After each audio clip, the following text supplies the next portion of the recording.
भगवान कृष्ण कहते हैं, वाणी पर नियंत्रण कर पाना ही संसार बंधन से मुक्ति पाने का सबसे सरल तरीका है। जो अपनी जीवा पर नियंत्रण नहीं रख सकता, वह मन पर नियंत्रण कैसे कर सकता है। वाक्य या शब्द मुंह से निकलने पर पीछे लौटना संभव नहीं है। सदा ही अपनी या अपनों की प्रशंसा करते रहना और परस्पर चर्चा में भी अपनी चर्चा चलाते रहना बुद्धिमत्ता नहीं है। यह दूसरों की दृष्टि में अपने को गिराना है। जीवा पर सबसे अधिक नियंत्रण होना चाहिए। आनंद खाने में नहीं, खिलाने में है तथा बोलने की कला से सुनने की क्षमता सदा श्रेष्ठ है। गंभीरता तथा विचारों की पवित्रता परम आवश्यक है। सदा शांत धीर रहने का प्रयास ही सबसे बड़ी तपस्या है। किसी के घर में जगह बना लेना सरल है, परंतु हृदय में स्थान पाना अत्यंत कठिन है। यदि हम किसी का भला नहीं कर सकते, तो किसी का बुरा करने का भी क्या अधिकार है। यदि हम किसी की प्रशंसा नहीं कर सकते, तो हमें उसकी निंदा करने का भी क्या अधिकार है। दूसरों के साथ वैसा ही व्यवहार करना चाहिए जैसे हम दूसरों से चाहते हैं। जब तक हम में क्षमा करने की शक्ति नहीं है, भगवान की प्रशंसा हमें प्राप्त नहीं हो सकती। हमको मन की शांति तभी प्राप्त होगी जब हम किसी का मन अशांत ना करें।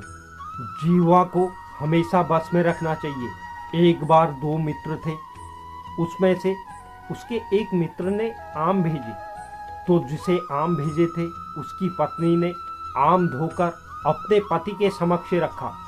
उसमें से उसके पति ने एक दो टुकड़े खाकर उसके स्वाद की प्रशंसा की और कहा, इसे तुम भी खाकर देखो और सेवकों को भी देना। उसकी पत्नी को आश्चर्य हुआ कि उसके पतिदेव आम के केवल 3-4 टुकड़े ही खाए। उन्होंने पूछा, आपका स्वास्थ्य तो ठीक है? पति ने जवाब दिया, तुम यह तो पूछती हो कि आम स्वादिष्ट है, सुपाच्य है, तो मैं अधिक क्यों नहीं लेता। देखो, ये मुझे बहुत स्वादिष्ट लगे, इसलिए मैं अधिक नहीं लेता। यह अच्छा उत्तर है कि स्वादिष्ट लगता है, इसलिए अधिक नहीं लेना है। पति की यह अटपटी बात उसकी बीवी समझ नहीं पाई। पति ने कहा, तुम्हारी समझ में मेरी बात नहीं आई। देखो, बचपन में मैं जब एक शहर में पढ़ता था, तब मेरे पड़ोस में एक महिला रहती थी।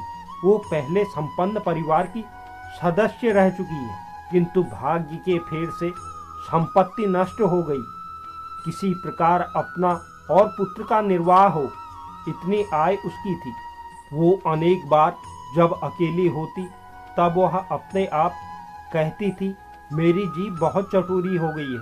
इसे बहुत समझाती हूँ कि अब अनेक प्रकार की मिठाइयाँ अब दुर्लभ हैं। पकवानों का स्मरण करने से भी कोई लाभ नहीं, फिर भी मेरी जीभ नहीं मानती। मेरा बेटा सूखी रूखी खाकर पेट भर लेता है, किंतु 2-3 साग बनाए बिना मेरा पेट नहीं भरता। उसके पति ने यह घटना सुनाकर बताया कि पड़ोस में रहने के कारण उस महिला की बात मैंने बार बार सुनी। मैंने तभी से नियम बना लिया कि जीभ जिस पदार्थ को पसंद करे उसे बहुत ही थोड़ा खाना चाहिए। जीभ के बस में न होना और आप अपनी जीभ के बस में न रहो। यदि उस महिला के समान दुख न भोगना हो तो जीभ को बस में रखना चाहिए। और यही नीति भी है कि स्वादिष्ट वस्तु को अकेला ही ना खाएं,